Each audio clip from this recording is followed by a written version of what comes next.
The Northern Conference doubleheader was an incredible day of grid with the unveiling of a brand new match format featuring new and exciting elements, along with the outcome of the playoff picture in the North. Stay tuned to find out who will be representing the North at the playoff event on October 8th. The day kicked off with the 2022 conference-leading Aces taking on the only Northern Conference team to win a championship in the Tampa Bay Brigade. The Brigade came into the match down 3 of their top players, so were underdogs against the hot Aces coming into the match, but made a statement early by winning the mirror race after the Aces had thrown the bonus flag. Key performances by strength specialist Matt Cable and utility player Sydney Witter sealed the deal on that race. As the Brigade started to pull away, the Aces kept the match in reach by sweeping the triads with stellar performances by Daryl McNeil on the men's side and Trisha Davis on the women's. Ultimately, the match would come down to the sprint relay where Marissa Oxenford and Jess Krisman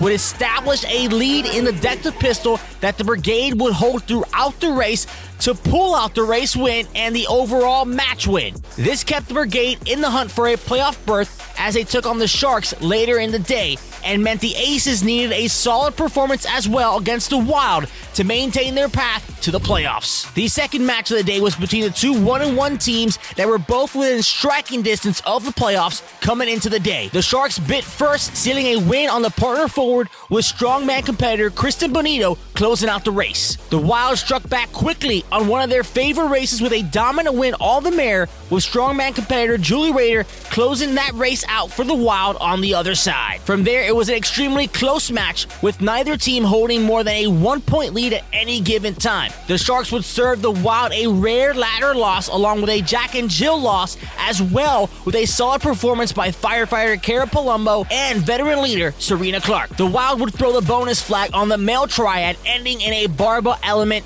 where the Wild shine. And 2021 Strength Specialist of the Year, Blake Kidder, cleaned up multiple stations to pull the Wild ahead again by 1 point heading into the sprint relay, making it a winner-take-all. The Wild would win the race handily and seal the deal to put them in a good position for a playoff spot heading into the second set of matches for the day. The Wild would have a quick turnaround in the day and look to overtake the conference against the Aces in the new match format featuring several new elements. After splitting the first 2 races and a Wild win on their first ringer point, the Aces would sweep the Echoes as the toes to ring back uprights element would be handled easily by Aces David Blatt, as the Wild struggled on that element, leading to an DNF in the second Echo. The Wild kept the match in reach, throwing the bonus flag on the Jack and Jill, and with an incredible performance by Justin Adams on the new forward row element, and veteran Sam Nally contributing to all 3 elements in that race, including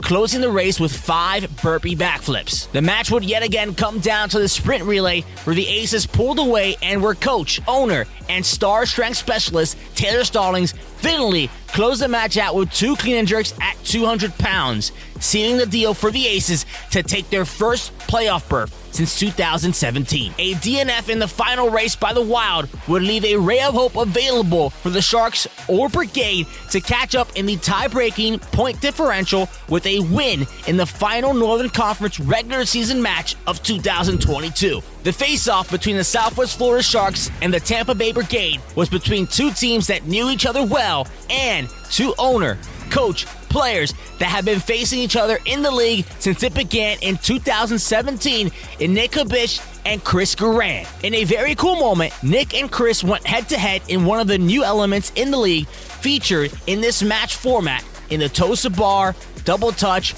Triple Touch complex. Both contributed greatly to their team's performances, and it was great to see them square off as performers on the grid. The next element in that race proved to be the differentiator yet again, as the Brigade tripped up on it and the Sharks blazed through it on the back of bodyweight superstar Quinn Ambrioso, leading to an Echo sweep by the Sharks. In a new ringer point race featuring a yoke carry of 500 pounds, the teams choose 2 extremely strong players in Matt Cable for the Brigade and 2-time World's Strongest Man Anthony Furman for the Sharks. With the yoke carry being very familiar for a strongman competitor, Anthony blew through that race, practically sprinting with the yoke. The Brigade showed heart as they have all year by taking an intense bringer point race between Captain Jess Chrisman and rookie Sedona Townsend, featuring 10 bar-facing burpees. In the end, the Sharks proved too strong and took the remaining 2 races and the match by a wide margin. Even with an 8-point spread,